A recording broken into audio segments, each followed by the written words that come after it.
Hello सर्वांना, रक्षाबंधनाच्या हार्दिक शुभेच्छा. आज मी सकाळी म्हटलं आज मसाला वांगं वगैरे बनवूया आणि काहीतरी गोडधोड करावं.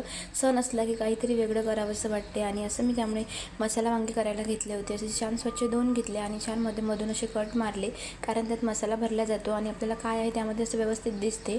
आणि असे तेलामध्ये मी सर्वात वेळ फ्राय करून घेते आणि फ्राय केल्यामुळे कसं होते, लवकर आपण मसाल्यामध्ये जेव्हा सोडतो ना ते लवकरच शिजतात. अशा प्रकारे फ्राय वगैरे करून घेतले आणि साईडला मसाला तयार केला. पूर्ण रेसिपी तर नाही शेअर केली, आता मी पुढे शूट नाही केला. आणि असं मी बनवली होती आज शेवयाची खीर. शेवयाच्या खीरसाठी मी सर्वात पहिले तुपामध्ये शेवया भाजून घेतल्या होत्या आणि छान इकडे दूध बॉईल करायला ठेवलं होतं बाजूला आणि इकडे ड्रायफ्रूट्स वगैरे बारीक करून ठेवले होते आणि एक दुधाला बॉईल येऊ दिला आणि त्यामध्ये छान ड्रायफ्रूट्स वगैरे टाकले आणि नंतर शेवटी शेवया टाकल्या. शेवया जर पहिलं टाकल्या तर पूर्ण दूध असं ते आटून घेते, नंतरच टाकायचं. असा बनवला होता मी स्वयंपाक. आणि संध्याकाळी तयारी करायला घेतली रक्षाबंधनची.